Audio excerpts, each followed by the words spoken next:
کھا کر اس پہ ہم نے پہلے بھی بات کی ہے قرآن کی قسموں کے حوالے سے. آج تھوڑا سا ایک ڈفرینٹ طریقے سے اس کو دیکھتے ہیں کیونکہ قرآن پاک کی قسموں پہ کرٹیسزم بھی ہے اورینٹلسٹ کا اینڈ کچھ اعتراضات ہیں، تو ان کے بارے میں تھوڑی آج بات کرتے ہیں.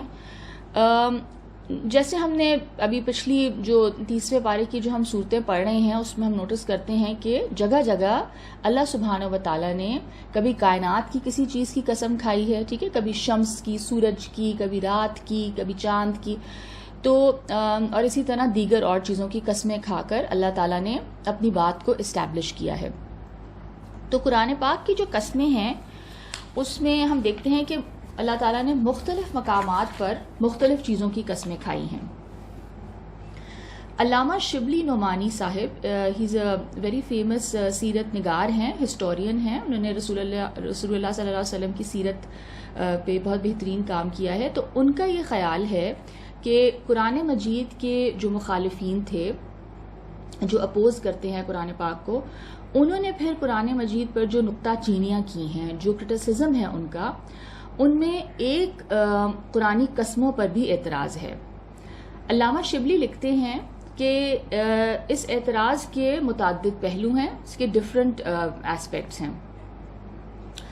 ایک تو یہ کہ خود قرآن کریم میں قسم کھانے کی برائی ہے، ٹھیک ہے. اللہ تعالیٰ نے کہا ہے بات بات پہ قسم مت کھاؤ بیکاز تمہارا مواخذہ کیا جائے گا، ٹھیک ہے. تو جو کرٹیسائز کرتے ہیں اللہ پاک کی قسموں کو، جو قرآن کو اپوز کرتے ہیں، تو انہوں نے کہا ہے قرآن پاک تو خود فرماتا ہے کہ بات بات پر قسم مت کھاؤ. اچھا، نمبر 2، آدمی جن چیزوں کی قسم کھاتا ہے، اب یا تو ان کی عظمت، ان کی جو گریٹنس ہے اور ان کی تعظیم ہے، جو ان کی ایک سیکرڈنس ہے، ان کی وجہ سے وہ قسم کھائی جاتی ہے، یا پھر ظاہر ہے ایک محبت اور شیفتگی کی وجہ سے آپ کھاتے ہیں، یعنی آپ اپنے بچوں کی، یعنی جو آپ کے لیے عزیز ترین شخصیت ہے یا چیز ہے، آپ اس کی قسم کھاتے ہیں. اب قرآن پاک میں اللہ تعالیٰ نے جو قسمیں کھائی ہیں، ظاہر سی بات ہے کہ وہ تعظیم کے لحاظ سے تو ہو ہی نہیں سکتی، کیونکہ اللہ تعالیٰ سے بڑھ کر کون ہو سکتا ہے، ٹھیک ہے. اچھا، اب دوسری جو پاسبلٹی ہے، جو دوسرا احتمال تھا، وہ ممکن تھا، یعنی اللہ تعالیٰ محبت کی وجہ سے کسی چیز کی قسم کھائیں. تو لیکن پھر جن قرآن ہم دیکھتے ہیں جن معمولی اور ادنا چیزوں کی قسم کھائی ہے، ان کے لحاظ سے یہ بھی احتمال نہیں لگتا. تیسری جو بات ہے، جو اعتراض ہے، وہ یہ ہے کہ قسم وہی کھاتا ہے جس کو یعنی اپنی نسبت اطمینان نہیں ہوتا کہ لوگ اس کی بات کو بے تکلف یقین کر لیں گے. تو نعوذ باللہ خدا تعالیٰ کو اس کی بھی ضرورت نہیں ہے، ٹھیک ہے. اچھا، چوتھا ہم یہ دیکھتے ہیں کہ ایک اعتراض ہے، یا اس پہ یعنی اس کو قسم کے حوالے سے جنہوں نے نہیں مانا، اس کو ایک طرح سے قسم کے حوالے سے نہیں لیا، تو ان میں ہم دیکھتے ہیں مولانا حمید الدین فراہی رحمۃ اللہ علیہ، ہی از اے ویری گریٹ اسکالر. انہوں نے اپنی کتاب الامعان فی اقسام القرآن میں ایک اور اعتراض کا بھی ذکر کیا ہے، اور وہ یہ کہتے ہیں کہ قرآن مجید میں جو قسمیں کھائی گئی ہیں وہ نہایت یعنی اہم امور پر کھائی گئی ہیں. مثلا قیامت، توحید، رسالت، ٹھیک ہے، اللہ تعالیٰ کی وننس، پروفٹ ہوڈ پہ کھائی گئی ہیں. اور ہر شخص یہ بات سمجھ سکتا ہے کہ ان امور میں قسم کیا ہے، بالکل بے فائدہ چیز ہے، ٹھیک ہے، کیونکہ یہ غیب کے معاملات ہیں. نہ اس سے جو اپوننٹ ہے، مخالف ہے، اس کو کوئی فائدہ پہنچ سکتا ہے، اور نہ موافق کو، ٹھیک ہے، جو اس چیز کا ماننے والا بھی ہے اس کو بھی اس قسم سے کوئی فائدہ نہیں ہے، اور نہ جو اپوز کرتا ہے اس کو بھی اس قسم سے کوئی فائدہ نہیں ہے، کیونکہ یہ غیب کے معاملات ہیں. اچھا، اب ان اعتراضات کی وجہ سے ان قسموں سے متعلق پھر ہم یہ دیکھتے ہیں کہ جو اہل تفسیر ہیں، علماء جنہوں نے قرآن پاک کی تفسیر کی، ان میں ہمیں 2 رائے نظر آتی ہیں، ٹھیک ہے، 2 اوپینینز ایگزسٹ کرتے ہیں ان قسموں کے حوالے سے. ایک تو یہ کہ قسم کھانا عربوں کا عام طریقہ تھا، ٹھیک ہے، ابھی بھی واللہ واللہ، مطلب وہ ہر بات میں، ہر جملے میں ایک ان کا یہ بات کرنے کا ایک انداز ہے کلچرلی. تو قسم کھانا عربوں کا ایک عام طریقہ تھا. اسی طرح قسم کھانے کا مقصد کیا تھا؟ گفتگو میں زور اور تاکید پیدا کرنا بھی.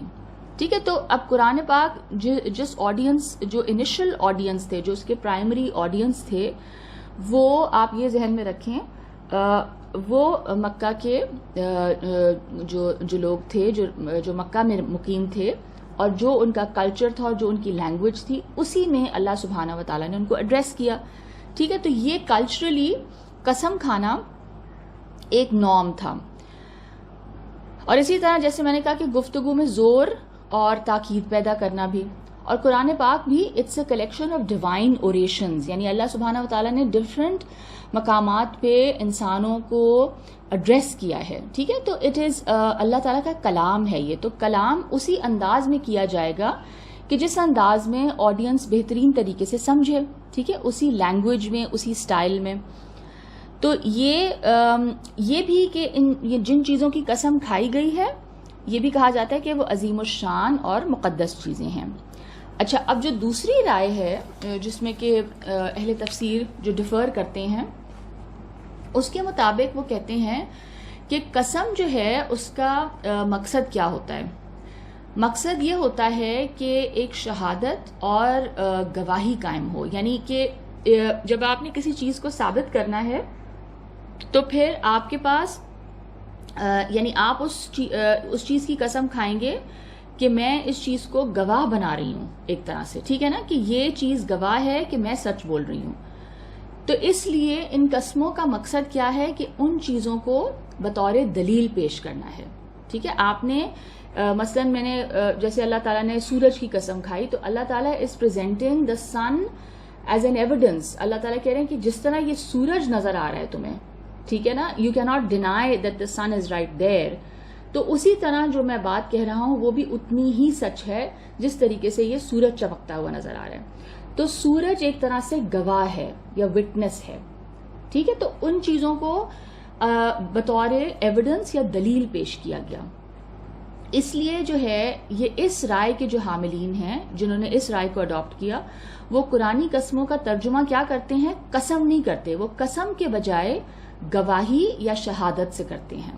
ٹھیک ہے، تو اس رائے کے جو حاملین ہیں ان میں مشہور ہم دیکھتے ہیں مولانا حمید الدین فراہی ہیں، مولانا امین احسن اصلاحی، غلام احمد پرویز، ڈاکٹر اسرار احمد اور جاوید احمد غامدی صاحب ہیں. یعنی پھر وہ کیا ترجمہ کریں گے ان آیتوں کا؟ کہ انجیر اور زیتون گواہ ہیں. ٹھیک ہے، اور طور سینا گواہ ہے، اور یہ شہر مکہ جو امن والا ہے یہ گواہ ہے. تو یعنی یہ تمام چیزیں گواہ ہیں کس چیز کے اوپر؟ کہ بے شک ہم نے انسان کو بہترین ساخت میں، بہترین انداز میں پیدا کیا ہے.